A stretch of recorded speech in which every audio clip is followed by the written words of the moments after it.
Hello my dear students, history classes में आपका बहुत बहुत स्वागत है। हम लोग पढ़ रहे हैं क्लास 10th का भौतिक विज्ञान, जिसमें आज का टॉपिक है प्रकाश का परावर्तन, reflection of light. Reflection of light क्या होता है, उसको हम लोग को एकदम ध्यान से देखना है कि किस प्रकार से रिफ्लेक्शन होता है। जब कोई भी प्रकाश है किसी चिकने तल से टकराता है तो उसी माध्यम में वापस चला जाता है, उसे हम प्रकाश का परावर्तन कहते हैं। जैसे आपको प्रैक्टिकल करते हैं, आप देखते हैं छांव धूप में बैठ करके जो है एक समतल दर्पण लेते हैं, जो घरों में कांच लगा होता है चेहरा देखने के लिए। उसको लेकर के आप बैठ करके जिधर छांव रहता है या अंधेरा रहता है उधर की तरफ आप रिफ्लेक्शन कराने लगते हैं धूप से, और प्रकाश का परावर्तन होकर के जिधर की तरफ रिफ्लेक्शन होगा, परावर्तक होगा, उधर की तरफ आपका उजाला भाग क्षेत्र कर देता है। ठीक है, वही आपका प्रकाश का परावर्तन कहलाता है। लेकिन अब ध्यान देना है कि किस प्रकार से प्रकाश के परावर्तन में हम लोग क्लास 10th में किस प्रकार से पढ़ते हैं। आप लोग प्रैक्टिकल खूब बढ़िया से करते हैं, जो भी प्रैक्टिकल करते हैं वो सब साइंस की देन होती है। तो अब यहाँ पर कहा जा रहा है कि प्रकाश का परावर्तन किसे कहा जाता है। जब कोई प्रकाश की किरण किसी सतह पर आपतित होकर उसी माध्यम में पुनः वापस लौट जाता है, उसे हम प्रकाश का परावर्तन कहते हैं। उसे क्या कहते हैं? प्रकाश का परावर्तन कहते हैं।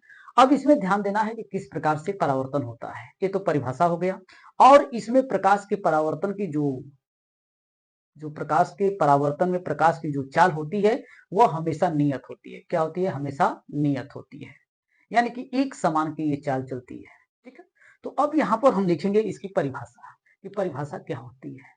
तो लिखेंगे कि प्रकाश, जब कोई प्रकाश किरण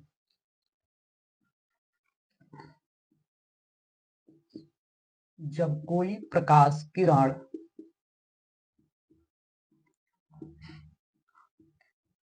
ठीक, जब कोई प्रकाश किरण किसी सतह पर किसी सतह पर किसी सतह पर आपतित किसी सतह पर आपतित होकर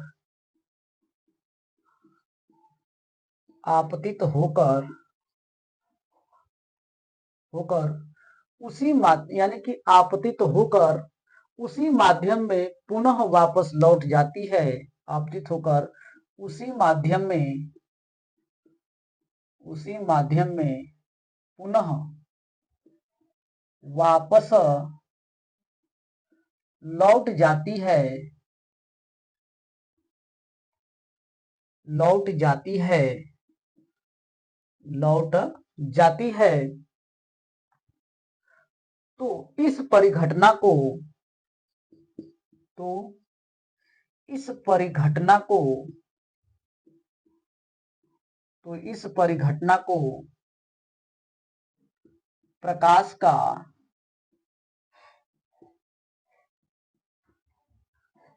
परावर्तन कहते हैं।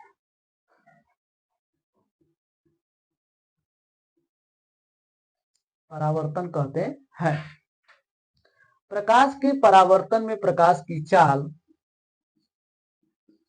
प्रकाश के परावर्तन में प्रकाश की चाल परावर्तन में प्रकाश की चाल प्रकाश की चाल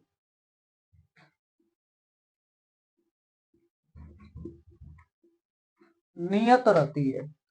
ठीक, नियत रहती है। ये हो गया आपके प्रकाश के परावर्तन का परिभाषा।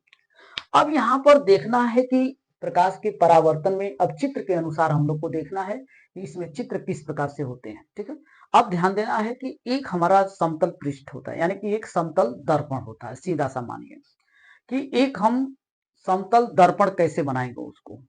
ठीक है, दर्पण किस प्रकार से, तो एक हमारा एक कांच होता है जो जिसका सभी पृष्ठ क्या होते हैं? समतल होते हैं।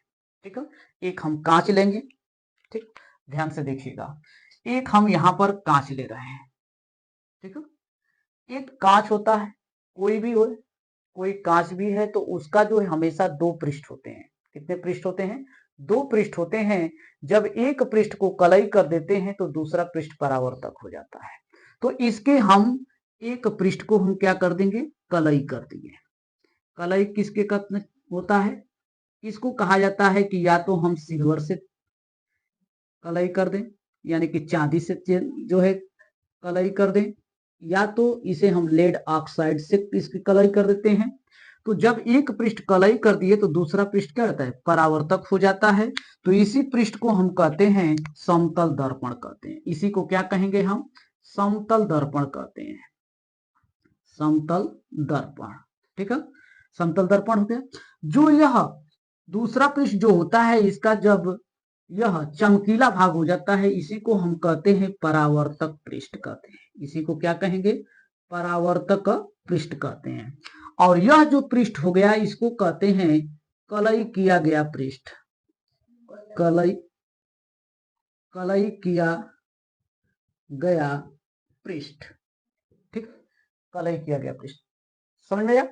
तो अब इसी पर कह रहा है कि प्रकाश का परावर्तन समझने के लिए इसमें बताया जा रहा है कि जब कोई भी प्रकाश की किरण, मान लीजिए कोई भी प्रकाश की किरण है, यानी कि आने वाली प्रकाश की किरण जब तल से टकराता है और टकराने के पश्चात उसी माध्यम में वापस चली जाती है, उसी को कहते हैं प्रकाश का परावर्तन। उसी को क्या कहते हैं, प्रकाश का परावर्तन कहते हैं।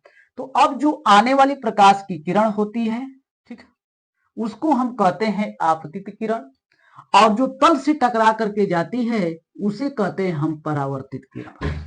ठीक है, तो अब यहां पर ध्यान देना है कि यह कौन सी किरण हो गई, यह परावर्तित किरण हो गई। कौन सी किरण हो गई, परावर्तित किरण हो गई।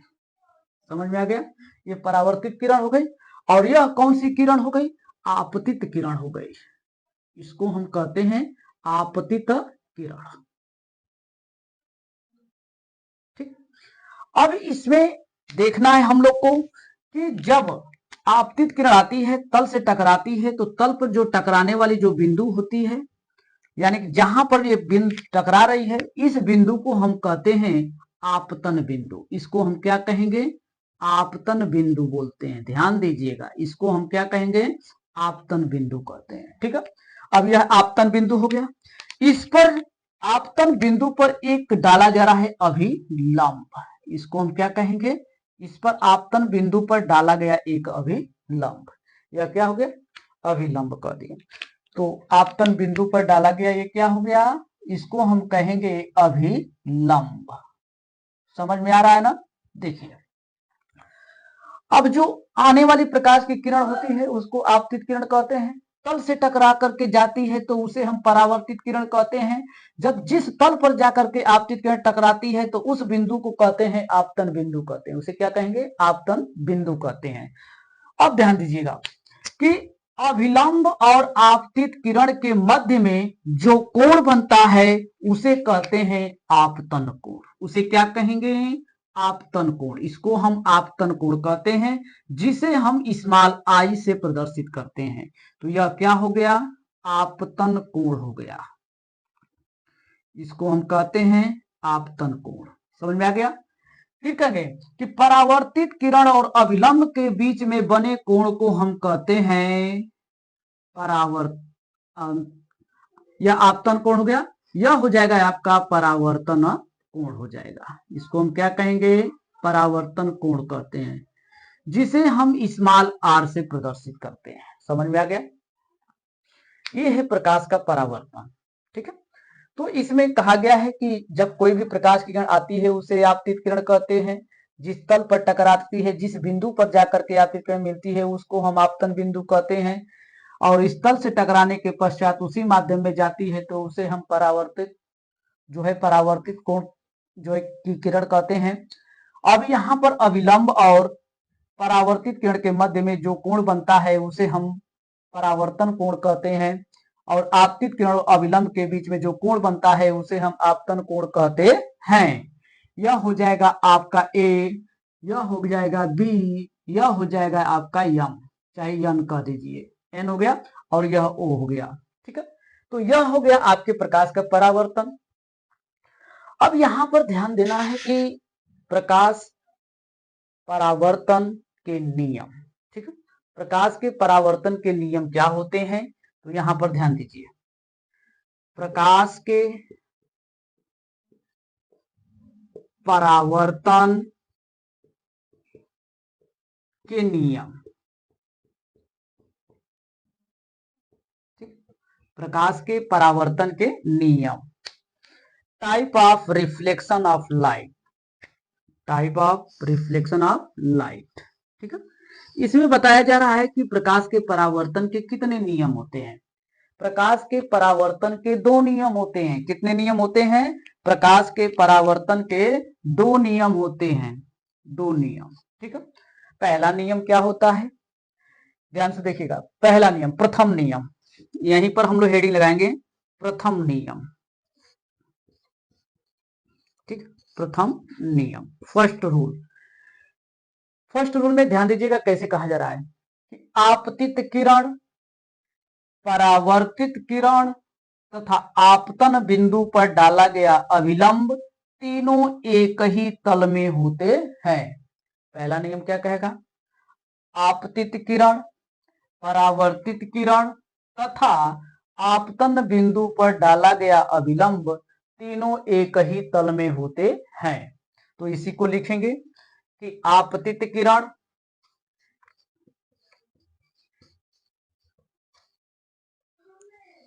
आपतित किरण, परावर्तित किरण तथा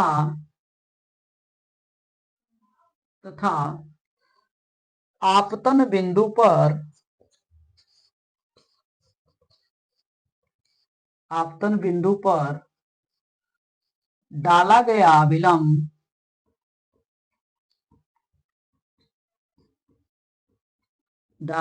अभिलंब तीनों एक ही, तीनों एक ही तल में होता है, तीनों एक ही तल में होता है। ये दिया गया है, क्या बताया गया?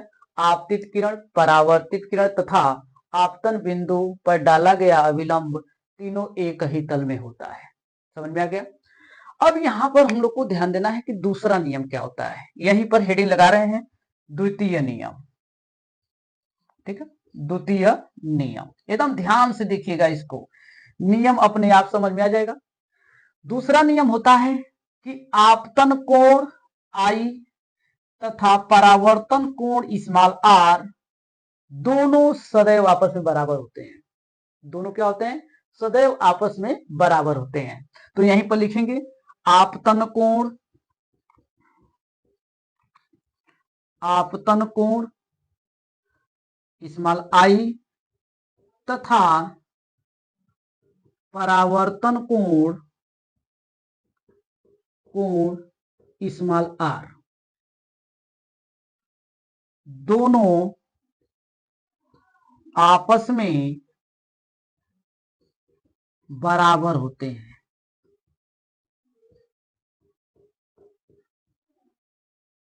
बराबर होता है, ठीक है।